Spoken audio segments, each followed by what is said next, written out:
Hydrate, mother of mother, hydrate. It's time. It's time for the Chi and Chi Cafe podcast. Chi and Chi, dude. 2 cheese. 2 cheese? Yeah, dude. So like much chi. Chia seed? No, like harness your chi, dude. Bring it all in. Transfer that energy. What is chi?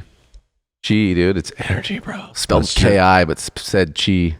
Bring your chi, dude. And then they harness it and they blow it out. Like Street Fighter? Like, what is it? Like Tai Chi, dude. But it's not. That's not the chi that we're talking about. Okay. I know. Chi's that energy, dude. I don't. Can't you start something on fire with just your brain?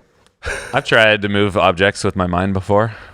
Real talk. Yeah. Why wouldn't you? You got to try. There's something there. I was just looking at it and I was just thinking, Move what over. if it actually moves? And you're like, you know what? It could move. That would be awesome. I'm made of the same elemental structure as it, literally, but somehow it looks different than I do. It'd be like seeing a ghost.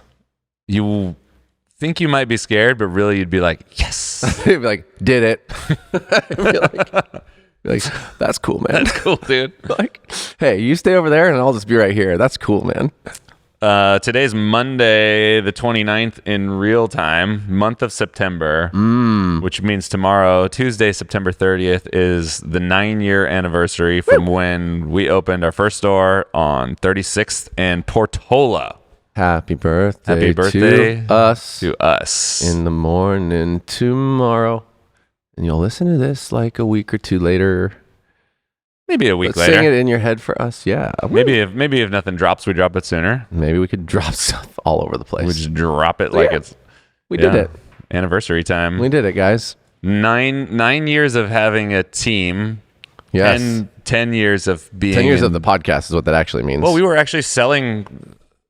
I'm stuff both and roasting coffee. We've been roasting and selling coffee on an online store for 10 years. This is our hot Diaz. Yeah, I looked up the date that we had incorporated and then the date at which we began selling goods with our bill of sale. And it was about a year before we actually opened Portola. Was it a full year?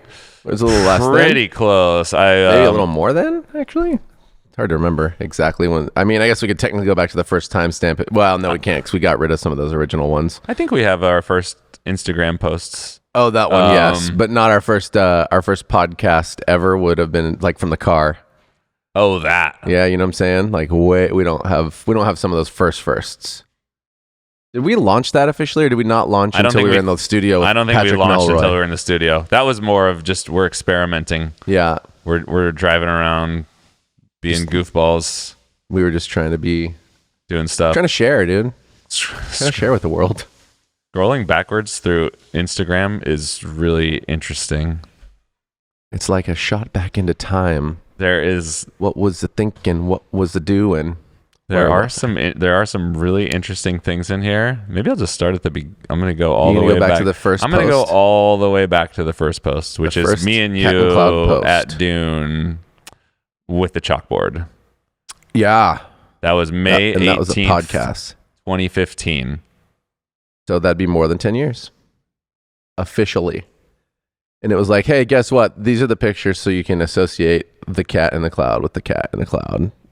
As for the original drawing. Shout out Julia and Dune. Okay. July 23rd, 2015, there's a post that we say we shipped our first round of goodies. So we had shipped like hats, mugs, and coffee. Because when we started, we were roasting at Dune. Yes. And we were just buying small lots of coffee from producers and importers that we knew. So we had some coffee from Graciano Cruz, like a bag of his... geisha. Was it geisha? Geisha. We had Crazy. geisha. Yeah, it was very tricky to roast. Yum. Yeah. And I can't remember what else we had. We had Benjamin's coffee. We That's had right. Pedro Moreno, and then we had a limu from Ethiopia. Those were like the first 3 coffees that we sent out, and they were all delightful. And then we had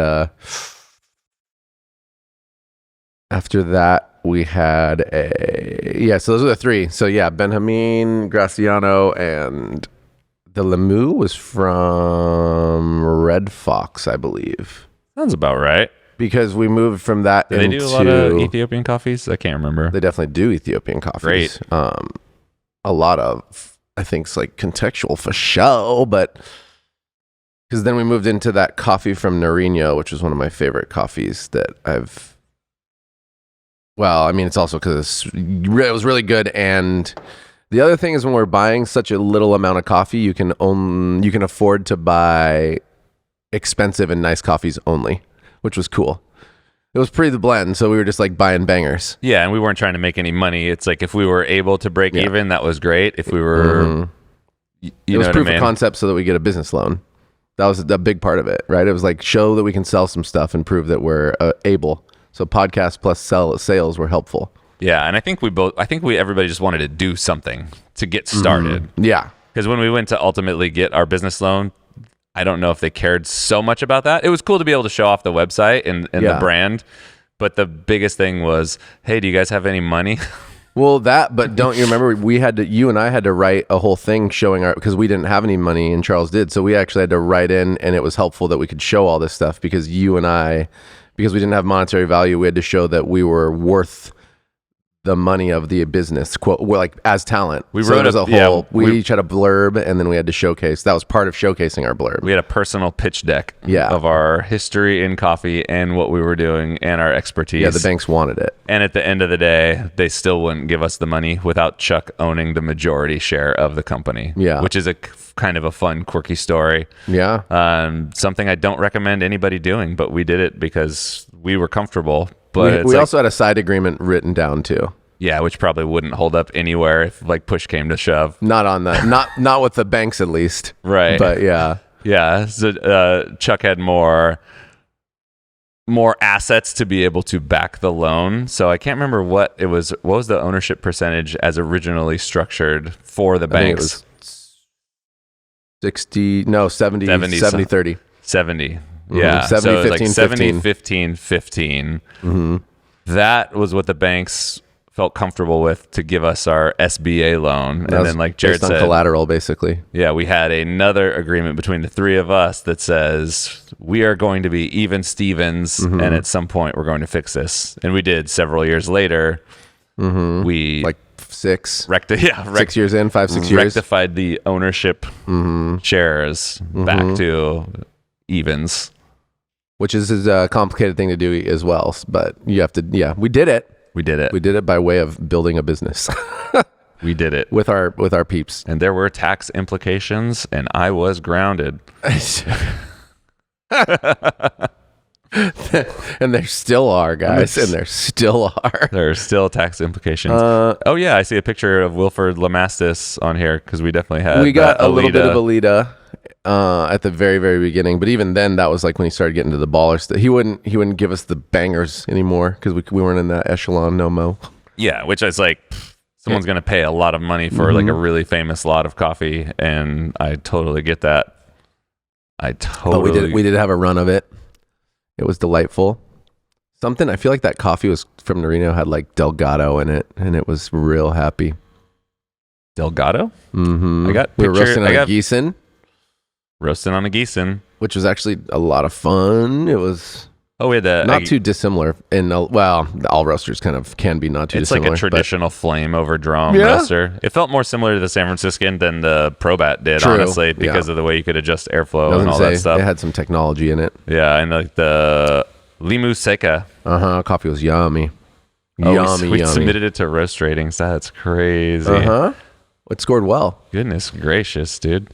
Wow. I remember sending that coffee to Ryan Knapp from Madcap, as well as we got Finca Tonio too, because Tonio from Cafe Imports, and that was a big one because Tonio, when I went on my first Origin trip after winning regionals with all those people, went to the Aguilera Bros. So actually, I think we call it the Aguilera Brothers coffee, but there's 11 brothers who had a really cool farm, and we had a really when we were in Costa Rica, there was a bunch of cool visits for sure.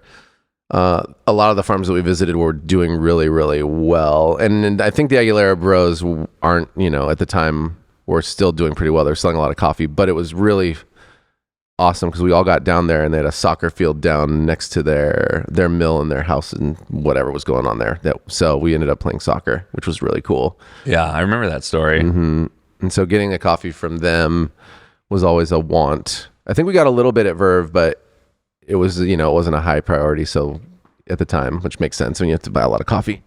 So then we snagged a bag of that, which was fun. I think it was a honey processed coffee. Well, I think most of them are now, at least, they don't do full washed in Costa Rica anymore. So another timestamp here.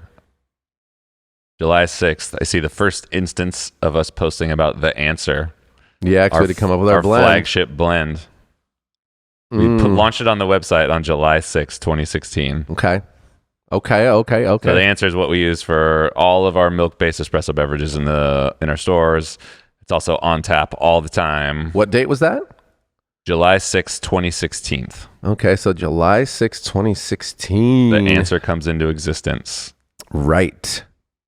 July 6th, 2016. Got it. So that means that we had started our build out. Yeah, I was going to say, but were we roasting in Vertigo now at that point? We were probably roasting at Vertigo because I see a lot of other pictures as early as February 2016. We've got architectural drawings. Right, of Portola. Which means we had the lease already. We had probably just gotten back from Guatemala because we decided to take an origin trip. Yes. And then March 2016, we're down to bare bones in Portola. So we've got an empty room of a thing that is going to be a cafe pretty soon. And we are actively working on... We're almost to where we're launching our Kickstarter. I think we're kind of getting the vibe that we're doing well, but we're ultimately going to run out of money. Yeah, I was in a spot where it was like... I don't think I was living here yet. I was still like in my homeless travels trying to like find a place to land here before I ended up landing at the girl's mom's grandma's house for 3 months. So I remember I went to Chico for a month and helped the Naked Lounge so I could have some money in the in-between, and then went to Bend because we had friends we could stay with at Bend. And all that whole time I was like geeking out and writing all the stuff that I could write about what we might be and sending it to you guys. And we were nerding out on calls and I was just running and thinking and reading. And then stayed with Ryan and Layla in Seattle. I'm trying to get this, quantify this emotion that I have looking at all of these pictures from back in the day. And it feels like it might be similar to the feeling you get when you see a little baby, or look at pictures of your baby, and then you're thinking, "Oh my gosh, I want to do that again. I want to do that again with him. I wish I had that time back." And it's nostalgia. It's like beautiful and magical and special, and I can't tell if do I want to do that again, or am I just forgetting about all the poopy diapers and the sleepless nights and the screaming and all of the things that go along with it? It's kind of like those kinds of emotions. Like early Portola just feels super, super special. Yeah, it was super special. I'm like about like you just keep doing it with more cool people. Look at Mark. Look at Eddie. They're sitting here, ready to do cool stuff. Mark, you want to have a baby with me? See? He loves it. Yeah, wow. I know. Mark and I literally just got back from our honeymoon. Wow. Not very many months ago, actually. You can take a little clip from that episode, but if you remember, and all of you do, Mark and I had overlapping trips to Kauai that we pre-planned together. Psych. We did not plan together, that happened to be on his honeymoon, and he was less than 1 mile from me on one of the beaches that we hang out on. So don't worry. I stayed away. He came to say hi once. It was great. We had the nicest moment. Then he swam back in. He swam out. I was true. We were anyway. You're right, Mark. We did just have our honeymoon. We got to wait at least, We got to get over the honeymoon period before we have another baby. I get it. Oh my goodness. That's life advice, people. That's life advice and human advice and truths. Truths. Yeah, it's like, it is. It's like you're building something where engaged all over the place. You're sharing like crazy. You're trying to make it. You don't know how it's going to be. You're behind the 8 ball. It makes for a lot of things. Hunger, stress, excitement. It's wild in the streets. How you put it all together and make it run. How do you find people? How do you get to 3 cafes so that you can stay in business and in town? Or how do you get to 3 cafes before you have to move to, like, I don't know, Prunedale and take the drive? See our first orientation with our 10 team members. Yep. That is so, it's, I don't know, it's just so wild.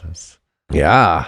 I mean, going through and trying to, like, share what you believe is possible is awesome and makes you nervous. I mean, it's like making statements that you haven't really seen before and then being like, let's make this real. And then you have to, help people believe that they can, or that it's worth doing, which is awesome. But it is very intense and very scary, and there's a lot on the line. What do you think you were the most afraid of? Afraid? Literally of being able to pay my bills. I had a fam. I mean, I was like struggling. That was my fear, because I was pretty confident and still am pretty confident that there's a lot of magic that we can create based on the way that we see things. So that was challenging, and I think I was afraid of it's hard to get people to believe in and or to get motivated to do things that they can't see specifically for themselves. And that's something that I think happens with me a lot, is that you have to try to show people that it's worth pursuing whatever. And so to do that and know what's possible while knowing that nobody has to care and nobody necessarily will resonate, even though you can see something so clearly, is probably the hardest thing for me. Mm-hmm. I felt like we had pretty good buy-in with our first crew. Mm-hmm. I feel like there wasn't a lot of, at least from what I remember, there wasn't a ton of friction in that situation. It's like a lot of people were eager, so to speak, to be like, oh, let's do this thing. Mm-hmm. I think that's true. They were for the most part. Sometimes it wasn't really fear. I mean, we've talked about it before, but going through a process where we're working so tightly for so long that you get to a place where the challenge then becomes like the professional relationship and working on development and establishing what it looks like to have a company becomes the challenge. But that wasn't necessarily a fear. That was just like a really that was like a frustrating challenge where it's like, how do you not see that we don't, like, this isn't family for real? Like, we can't just like all do whatever we want and it'll be okay and figure it out. And not everybody's like going to know each other's lives inside and out to like make it perfect. So we had some of that at the beginning in the squad, that where it was just like getting through the personal understanding of like, hey, like based on your availability, I schedule you like this. And they're like, but I go to yoga on Thursday night. And that's like an exaggerated example, but a real example of like somebody accidentally put in their availability wrong. And it was like, they were pissed because I didn't remember something from their personal life. And that's how close we all were. And that's, I think, a really normal, challenging thing that people go through when they start a business is, you get so comfortable that you forget that these people, we were working together. We're not just like all homies doing life together and doing every single thing. So that was always a challenge when I was managing the team, is just like little things like that sometimes would be bigger deals than I expected. Mm-hmm. And that was a leadership development conversation that I ended up having, because these people were moving into leadership over time, or wanted to. I was like, hey, if you were in leadership and you had all these things to think about, and somebody, you were making a schedule based on what people told you their availability was, you would just go based on what you saw in there. You wouldn't call them and text them and be like, hey, are you sure your availability is like this? And it was like, it actually was one of those things where young leaders were just like, but, and I'm like, I don't know what else to tell you. And it was like, you're like, imagine if you were me. And that was what I was like, yeah. And I'm like, and I was like, and hey, I'm still going to be your boss then. So I'm not going to expect you to bend over backwards if somebody else did this to you to fix everything. Like, this is how our system needs to be set up. But because it's a new, like, it's just a thing. It's a new feeling. It's a new system. Everybody's working so hard and cares so much and always, but in a time like that, it was like, we're building this thing and it means a lot. And we were pretty intense about it, all of us, in a really fun way. But then you hit something like that and you're like, oh, wow, this is like really personal feeling when it doesn't need to be. This is just like, hey, this is cool. Like, schedule you because I saw the thing. If you change it, it won't be that way next time, but it is today. You know, like this is not a big deal. Yeah. And things can feel like a really big deal. So that was a challenge. I forgot How about you? What was the hard for fear wise in that regard? Was it just fearful when Alex posted the pictures of bacon on our internet? I remember that. That's funny. I totally forgot about that until you said that. Yeah, I mean, I don't know if it was... I don't know if I had any specific anxieties around that I could classify as fear necessarily. Right. I thought for sure that the shop was going to work.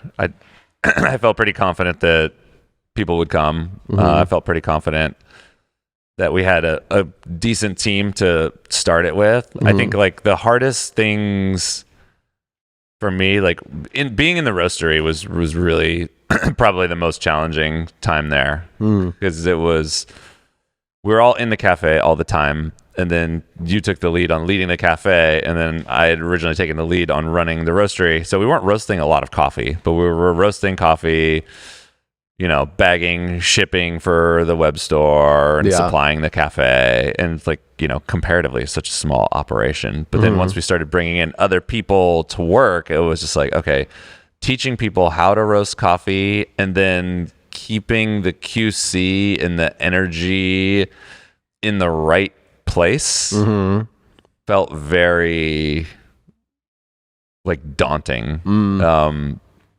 It's like I remember when Jason was in there. Yeah. And did he officially work in there?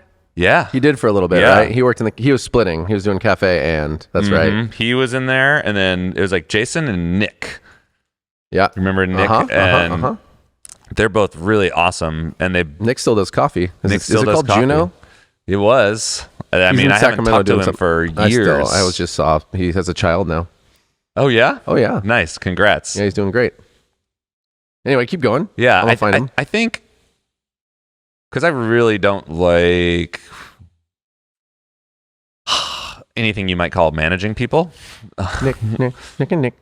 Nick, where are you? Yeah, keep going. So it was it just ended up being a challenge where it's something where I like really headstrong people, but also headstrong people are headstrong. So we would have like to talk to them, but not be. There's a lot of exactly. There's a lot of headbutting going on when we first started turning the roastery from okay, cool, like I'm roasting the coffee.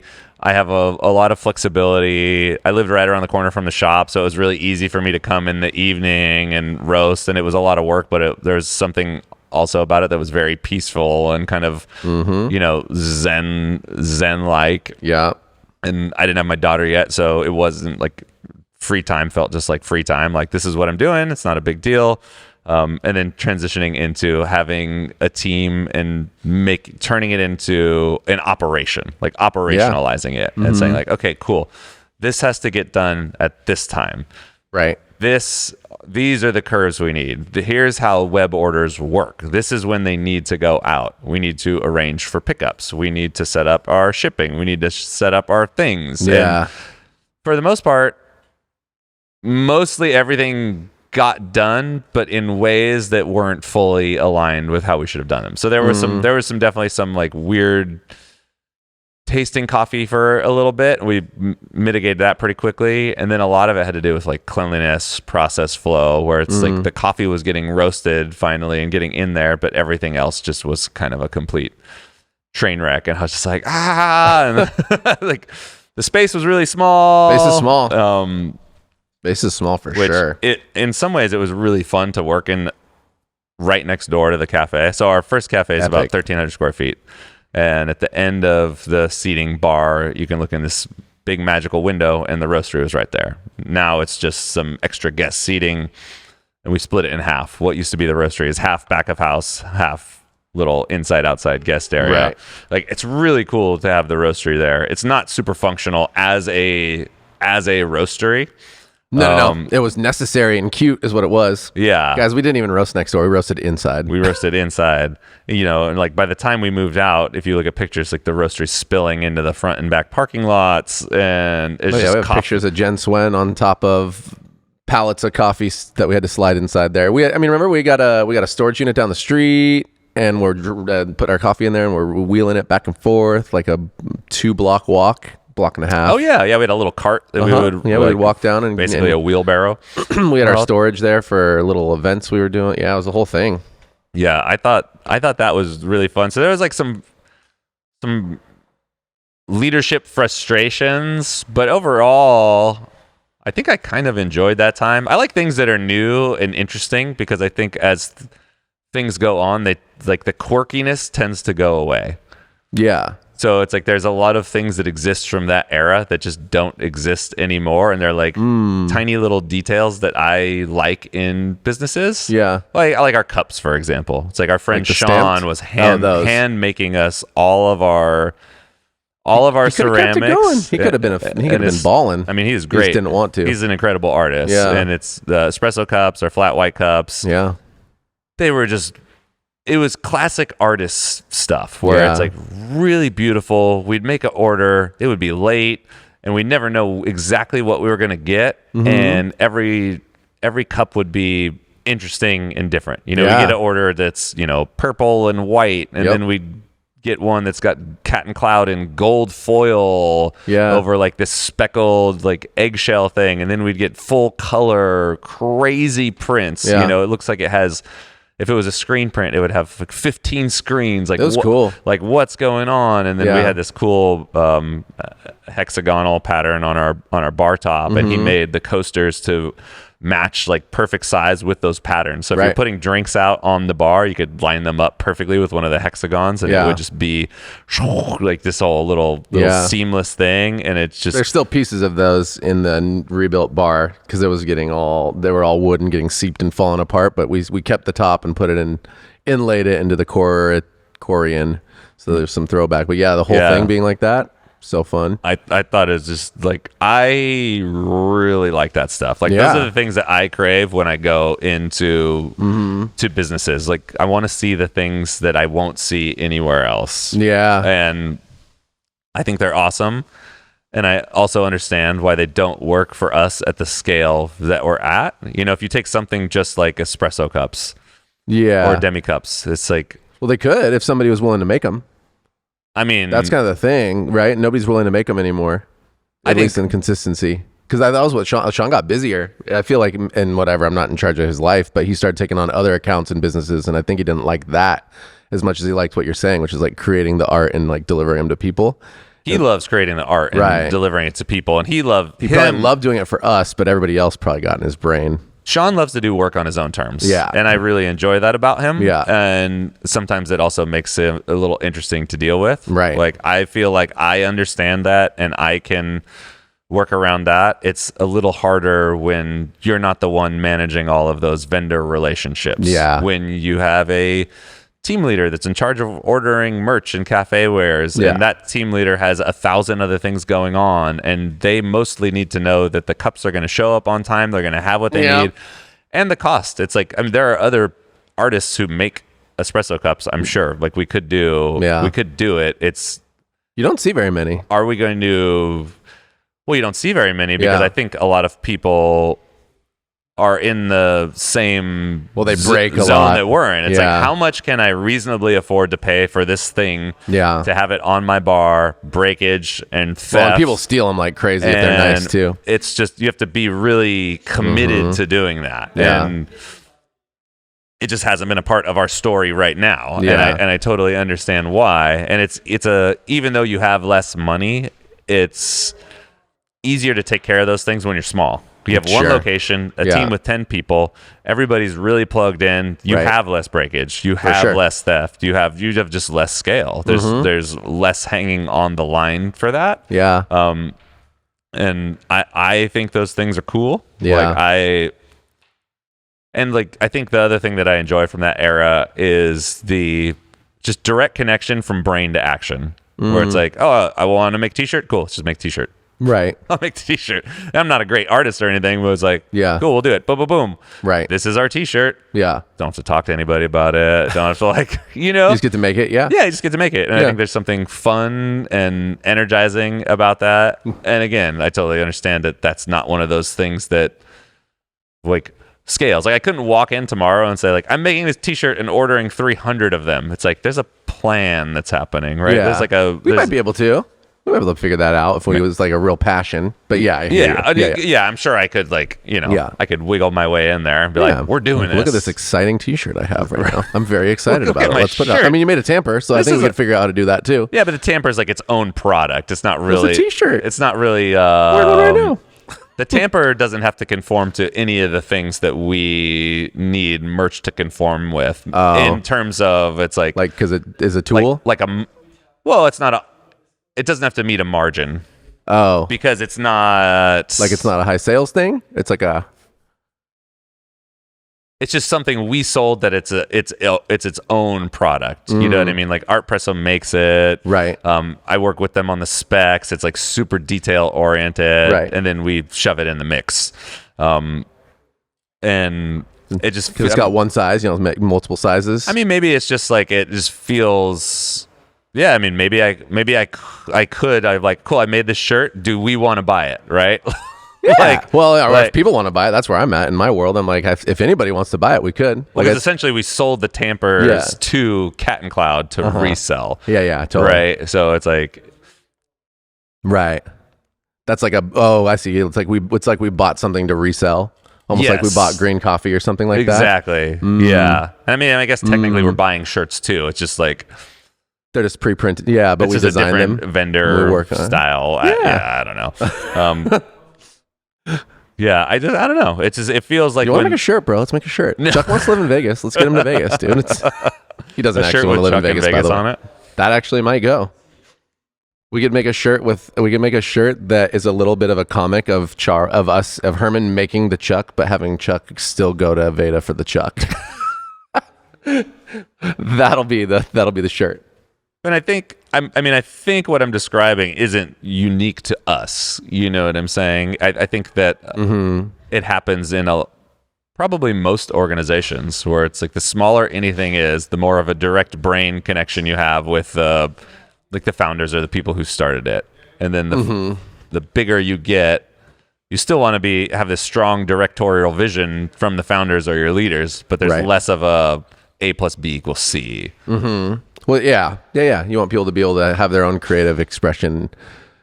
That's part of the fun to me, is finding a way for that through line. It takes a lot of mental work and effort to find a way for people to be able to engage and be themselves and contribute to something that is like uniquely ours. But then the other side of that is true. It's like all the things that I think, it's like I showed you some pictures of the cafes in New York that are really small and they're really pretty, but they're also most likely not really built to last. And that's half the battle too. It's like, do you plan to have the money to re-put into your place when it doesn't look like it looks now? And that was like our issue, right? It's like all that wood just took on so much dirt and scuff over time that it was like there's literally no way we could make it look clean anymore.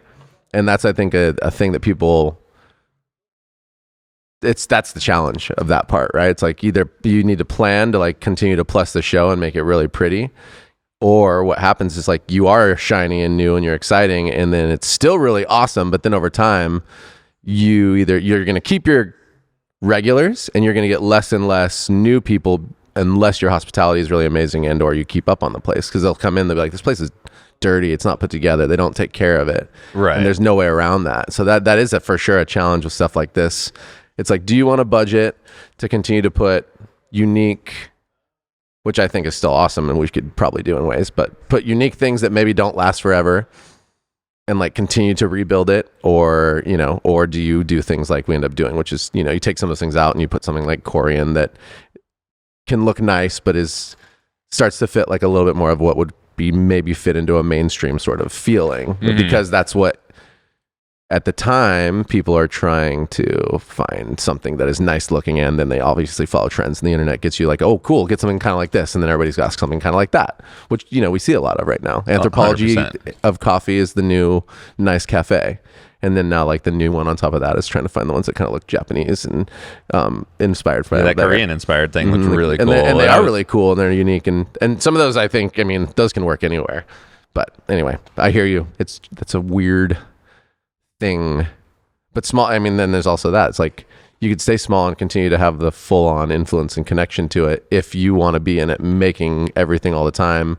And you can want that if you can afford that in the long haul too. Yeah, I think part of going into business is deciding what you want your life to be like and what you want to put into it and get out of it. And you can be small and work there every day. Yeah. And, open it up, close it down. And if that works for you, that works for you.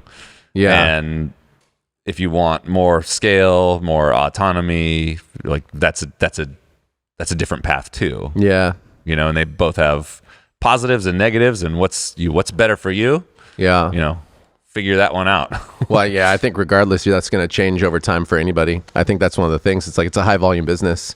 So I don't think anybody can really make coffee all the time for 20 years, That's they can kind of, but I think there still comes this point where you're like, you need to shift and mix it up. You could probably still make coffee, but maybe not 6 days a week anymore. Like there's something that'll happen to the human, but maybe not. Some people are not like that, but I mean, yeah, I think people depends. Still want to have like variety in their life. I think that doing anything for 20 years is a really long time in the same iteration. Yeah, exactly. You want to be creative. People do have the desire to, okay, what's new? What's next? What's interesting? Yeah. I really enjoyed my time being a barista and working high volume production. Super fun. And that was awesome when I was 25. And now 20 years later, I certainly wouldn't want to do that. I enjoy doing it here and there. Yeah. But as a day-to-day thing, no. Yeah. Not really. And for multiple reasons. Yeah. Like one is strictly energy, but two is like it feels like something that I've done already. So even if I'm at an event and I, get joy out of, because I do love serving people. That's super fun. Yeah, it's making people happy, with bringing joy. Really fun. Like that's cool. Mark and I are gonna be making espresso tomorrow, and it's gonna be awesome. We're gonna have a great time, and I love that. But I don't think I could, like on the day to day, I'd be like, man, I've been here. Yeah, I've already been here. Yeah. How do people try to make something feel fresh and new if they are in that place? So like finding different coffees, I'm sure, is one way they can do it. Potentially evolving their spaces, right?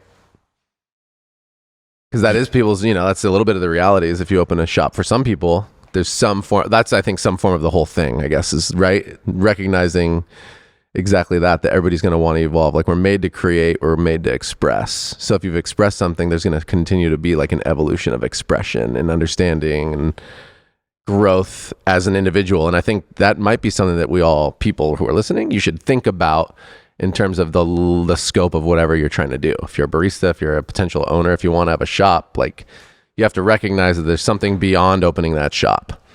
It's not just like you opened a shop and have a business now, unless it is truly just to make you that dollar and to not work for someone else. But there's still something that, like time keeps ticking and things keep happening and you still have more interest in. I said that before we opened our company too, which is how are we going to, and I try to tell people, how are you going to get to a place where you can walk away from it for a month to take some time for yourself and have it work when you come back? Because I think that's a reality. Like regardless of how much anybody loves something, I think mental health minimum, but like reality of human being is that you can't specifically just tie yourself to something and feel like you're trapped is I think what people will end up feeling like at some point. And if you feel trapped, then you're unable to create. I just think there's no way around that as a person. I don't think anybody wants to only do the same thing all the time. Right. Right? So like what happens? Yeah, I don't know. That's a really good question. On one end, you see these craftspeople who have been doing different versions of the same thing for a long time, like a woodworker.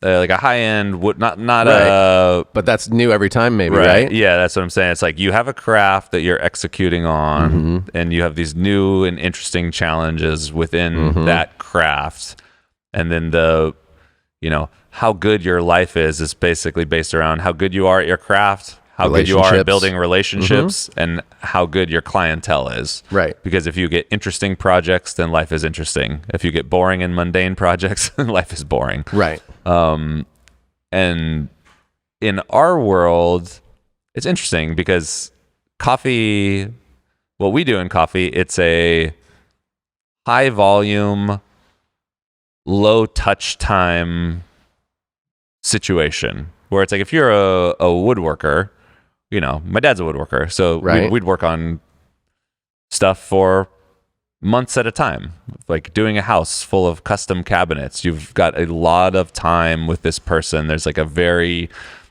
detailed vision that's going into it. There's a lot of interesting things happening over like a long time. And then if you come and get a cappuccino every day, you have 30 seconds with this person. Right. And then tomorrow, more often than not, the order is the same. Another cappuccino, another cappuccino, another cappuccino, another cappuccino. The cappuccino I made yesterday, if I'm doing it right, is actually exactly like the one I made the day before. Yeah. I'm not really trying to reinvent the cappuccino. I'm trying to make the perfect one every time. Right. You're trying to make a banger, which is if we come up with something like the answer like we did, then it's going to be the best version of the answer on that day, which is very similar to what it was the day before, right? I hear that. I was thinking about the dude, I think it's called Olives. That's why I'm trying to pull it up on my phone. In the place I went to in New York, the guy's like, I don't know, probably mid to young 60s, and he owns... I was just thinking about this concept, and I'm like, okay, but the thing that he has done is, one, he built more shops so he could re-express himself, right? It's like, okay, well, I still love making coffee, and I still love service, so I'm going to evolve, and like what he's done, and he's clearly super passionate about it because he spent over an hour just talking about coffee with just me. If he knows that you care about this stuff, he's going to share. That's the dude you showed me the video of. Yeah, share an experience. He's got all the He's got all the doodads and the gadgets, and he's playing with, he's found ways to partner with other roasters. So if you're roasting your own coffee, I think there's ways to collaborate with other people in terms of at least learning in terms of roasting and having a good time there. But the other side of that is he evolved by, getting a new space and reworking how he does it and changing his offerings. And then for himself personally, he invests in more, okay, I'm looking at it, but I can't remember the name. It'll pop up. He invests in more geeked out gear and starts having more fun, doing that. And he has baristas that are just as nerdy as he is, but it's like, if he knows somebody like us or somebody who really cares about coffee is going to be there, he literally tells them, hey, come get me. This is, I'm working on whatever. Come get me. I want to come up and serve this coffee. And he has it set up in such a way where it's not like a huge dial-in process because of he's working on recipes, and he comes up and he gets to chef it out and have a really good time. And he writes his book, and it's like he turns it into a proper art for himself. So, I guess that's one way I'm suggesting that maybe you could have this. I think it's just called Olives, which is why I'm having a hard time with that. That's in New York. Yeah. And he's been in business for so long that he used to serve young Robin Williams and these people. He's got all these stories from it. He's in New York. You get a lot of culture too. And it's not, I think that some people love that stuff. Clearly he loves the connection pieces, Right. So what's his day to day like? Well, at the time, because he just opened the shop, he's like, this is day 75 or whatever. I've been here in a row. Oh, so this is a new shop. It's the new version in Tribeca of a shop that he's had for a while that he either rebranded or opened a second version of. Yeah. So did he shut the old one down, or I think he shut down and remodeled the same space. Remodeled, rebrand, new concept. Yeah. Same brand, but new concept, same space, because he talked about other famous people who would roll in, and the whole concept there also was to just treat them like normal people. So that would be a thing too, where he was all excited about the story of Robin Williams and how these people were geeking out on him. And then he kind of shut it down, and he's just like, what can I get you? And just treated him like a person. And Robin Williams gave him the classic bow that he used to do, and just bowed to him. It was like, bow with the prayer hands? Yeah, the prayer hands bow that you've seen Robin Williams do. And I think maybe he did a voice to him real quick, but it was just like a thank you for not being that to Dude, me. If Robin Williams did a voice to me, that'd be best day. Well, that's why he tells the story, because it's such a big deal. And it's also, it's just recognizing a human who's like, dude, I'm just out trying to get a sandwich. Yeah. And thank you for just treating me like a human being, because I am. anyway, that's just like a long-winded way of thinking about somebody like that who clearly still loves what he does and has found a way to still engage with it while teaching other people to do it. It's like he doesn't make the sandwiches anymore, but he does, and he was really excited about this. It's like he curates the whole beer list, and he likes to have a relationship with all the people who make the things really tight. So it's like the he wanted me, which I'd have to like spend time. He's like, dude, come back, bring coffee, like get on bar with me, let's play with it, and like maybe I'll use your coffee for a little bit. I'd love to, but I'm not. He's like, I'm not going to use anybody who won't like be in the kind of relationship where they will come back here and actually make coffee with me and like play with my guests.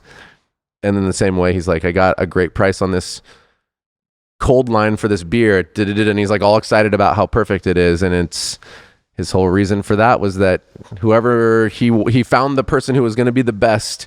And when they came, he was actually working in there, and they didn't expect the owner to care enough to be working in their own business. And then when they found out that the owner was working there, they gave him a better deal and helped him build it themselves. And it was this whole thing. And now he's got this special, like a little bit more special of a version. And for him, that was like really cool, you know? So that's where he's finding that. And at the same time, he's talking about it, you know, taking a weekend trip to go watch his daughter play tennis somewhere, you know, flying. So it seemed like, aside from him sitting in there and being like, you know, I'm in day 70, whatever, 2 in a row, he felt like he was still totally engaged. I'm sure that's a thing that needs to happen if you're going to be in a space like that, right? There's an evolution. There's something that happens to a person where they're like, I can't do the exact same thing. Yeah, I think you just need to find joy in the day-to-day and set up your life that way. And if you can't, then something's going to break. Right. Well, that's your opportunity to work on it, I think, and to figure out what can happen to help. And there's something going on that's going to be different for everybody. Yeah. Yeah. Yeah. Because everyone has some sort of different need, desire, motivation, version of success or joy or whatever you want to call it. Or JOMO. JOMO? Joy of missing out, dude. No FOMO. We got JOMO. I got a lot of JOMO. Shouts out. So that brought us to like philosophical talks on the world. Pretty good. 9+ year. Well, it's pretty good. Yeah, for sure. Okay, I'm gonna go find handmade ceramics. Make a T-shirt. Look at that, dude. I mean, we get to collab with friends now. It's like homeboy Greg LaCour, like years and years later, he's got his own coffee shop and he roasts his own coffee, but he wants to do a residency with us. And he hits me up and he's like, you guys have been killing it for so long. I'd love to do a residency. And then I'm like, great. He's all 8 to 10 weeks. I'd love to put your coffee on. And it's like, that stuff's awesome. And then Rosalind and all these people, and we get to, you get to connect in these different ways to like a whole world out there, which is a trip. And you get to have influence in it and hopefully make it better by way of showcasing ways of doing something, which to me, again, if I'm going back to the beginning, it's like, that's what I was always most passionate about. It's like seeing something that I couldn't see happening where we were or where I was through my whole process, and saying like, this could be better and different for a lot of different people if we found many different ways of connection and finding through lines. And that's like, I love that shit. And then, don't clip those wings, dude. Fly free. Fly free. Fly free. Yeah. Yeah, I mean, it's been pretty incredible, and any journey is sprinkled with a lot of different emotions, but thank you to everybody out there. If you've ever been in one of our stores, if you've ever worked on our team, if you've ever got coffee from us, if you've ever just engaged with us in some way, this is something that we talked about doing for a long time and decided to take a stab at. But of course, nothing works without people who are willing to support that thing. So it's like we could sit here all day and talk about what we love and what we want to do. But at the end of the day, this is a service-based situation. And we hope that, people have found some sort of connection with the things that we're passionate about. And when you find that and you choose to show up and participate in this, it's incredible. This is the longest I've ever had a job. Sick, dude. Yeah. You know what I mean? It's like 9 years is not a small chunk of it's 2 years longer for me. And there's been a lot of it's 9 years old. There's like a lot of roller coasters. Yeah. The like many ups and downs. Got to buy more roller coasters, dude. Buy more roller coasters. Yeah. Guys, you can even go. We have a website. We have coffee, dude. You come support us, dude. 9 years later. Subscription services. If you haven't had our coffee, now's your chance, dude. Don't be afraid. Now's your chance. No better time than right before we turn to 10, because at 10 years, we're going to do a sick promotional video, and we're going to send out some sort of like discounted, like 10% off for 10 years. That's real sick discount. 10 for 10? 10 for 10, dude. Yeah. Or maybe buy 10 bags, get your first free. We'll come up with something super new, though, you never heard before. How about buy a bag today on our birthday, on our 10-year anniversary, and get another bag free 10 years later? That could be insane. That's the one. Yeah, that's and right. With interest, so it'll be actually, a bag and a half's worth. We'll give you a percentage, and we'll see what that is per bean. We'll give you a percentage based on where the C market is at that time and the differential on the coffee that you are purchasing. Yeah, you will. Well, so you're going to need an app to figure that one out. We'll develop it by then. We got 10 years. Hey everyone, that's the podcast for the week. Thanks so much for listening. If you heard something that inspired you, or if you heard something that gave you more questions than answers, send us an email to podcast@catandcloud.com. And if you're looking to know more about us, then head to our website at catandcloud.com, where you can find everything we have to offer. A great place to start would be The Answer, our house coffee that's right for any occasion. Or the Best Friends Blend, a coffee that tastes just as good as the good it does by donating $1 per pound back to our partnering producers. Also, if you're feeling extra friendly, connect with us in the usual places, like YouTube, Instagram, pretty much everywhere that's hip. All right, that's it. Thanks for being awesome, everyone, and we'll be back next week.